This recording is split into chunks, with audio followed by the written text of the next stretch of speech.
wabarakatuh. Bapak, Ibu, saudara-saudara sebangsa setanah air,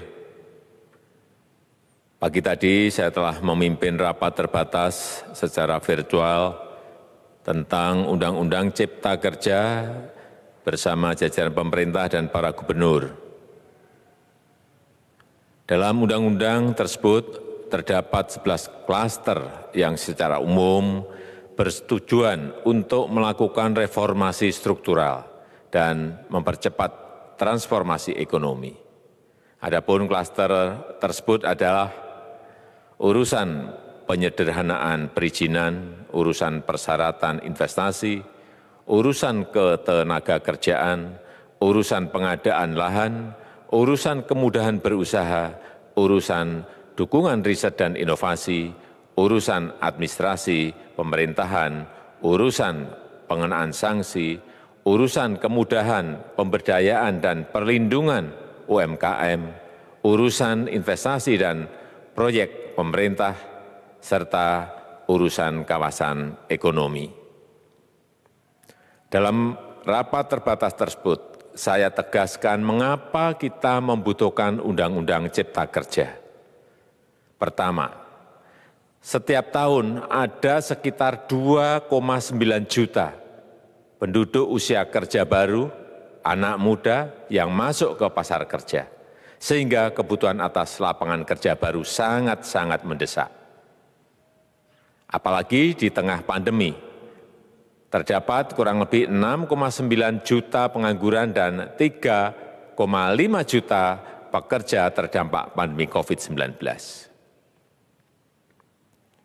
Dan sebanyak 87% dari total penduduk bekerja memiliki tingkat pendidikan setingkat SMA ke bawah, di mana 39% berpendidikan sekolah dasar, sehingga perlu mendorong penciptaan lapangan kerja baru, khususnya di sektor padat karya. Jadi, Undang-Undang Cipta Kerja bertujuan untuk menyediakan lapangan kerja sebanyak-banyaknya bagi para pencari kerja serta para pengangguran. Kedua, dengan Undang-Undang Cipta Kerja akan memudahkan masyarakat, khususnya usaha mikro kecil, untuk membuka usaha baru. Regulasi yang tumpang tindih dan prosedur yang rumit dipangkas. Perizinan usaha untuk usaha mikro kecil (UMK) tidak diperlukan lagi, hanya pendaftaran saja. Sangat simpel. Pembentukan PT atau perseroan terbatas juga dipermudah. Tidak ada lagi pembatasan modal minimum. Pembentukan koperasi juga dipermudah. Jumlahnya hanya 9 orang saja. Koperasi sudah bisa dibentuk. Kita harapkan akan semakin banyak koperasi-koperasi di tanah air. UMK, usaha mikro kecil, yang bergerak di sektor makanan dan minuman, sertifikasi halalnya dibiayai pemerintah, artinya gratis. Izin kapal nelayan penangkap ikan misalnya, hanya ke unit kerja Kementerian KKP saja.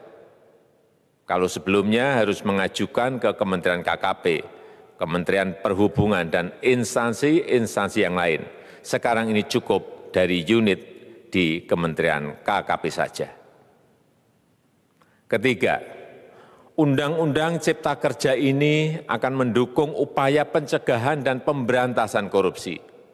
Ini jelas karena dengan menyederhanakan, dengan memotong, dengan mengintegrasikan ke dalam sistem perizinan secara elektronik, maka pungutan liar, pungli dapat dihilangkan. Namun, saya melihat adanya unjuk rasa penolakan Undang-Undang Cipta Kerja yang pada dasarnya dilatar belakangi oleh disinformasi mengenai substansi dari undang-undang ini dan hoax di media sosial.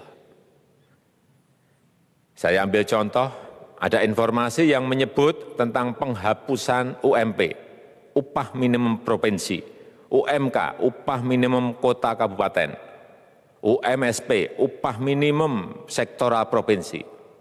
Hal ini tidak benar, karena faktanya upah minimum regional, UMR, tetap ada.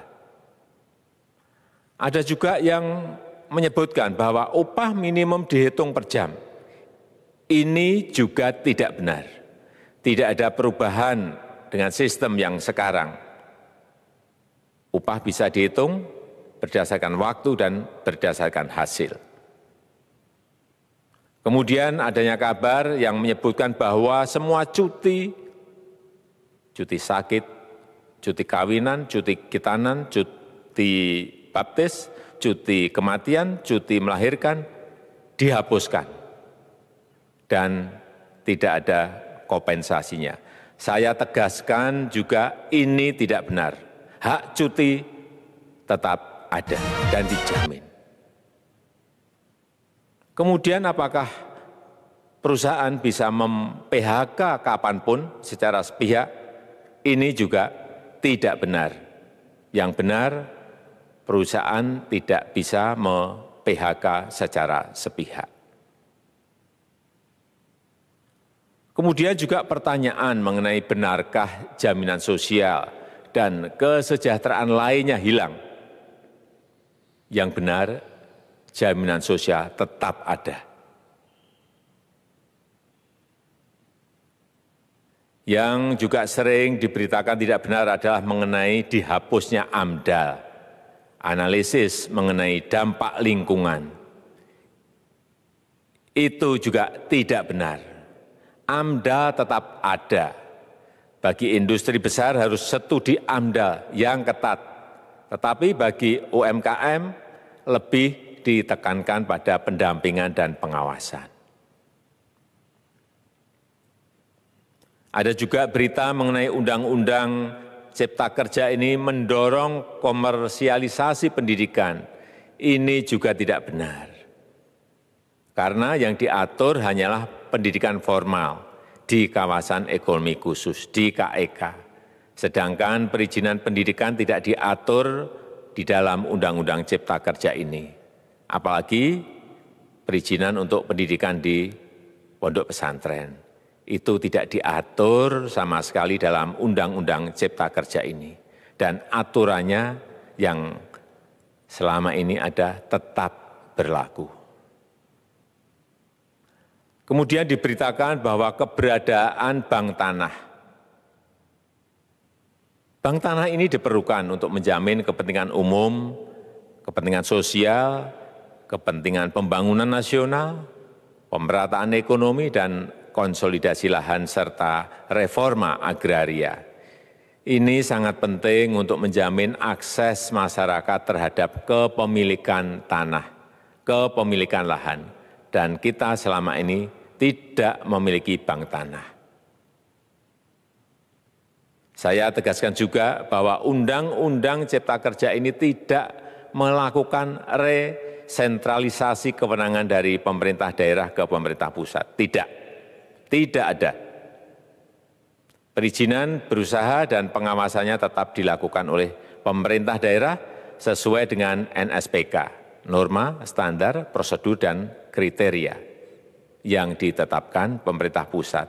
Ini agar dapat tercipta standar pelayanan yang baik di seluruh daerah. Dan penetapan NSPK ini dapat nanti akan diatur di dalam PP atau peraturan pemerintah.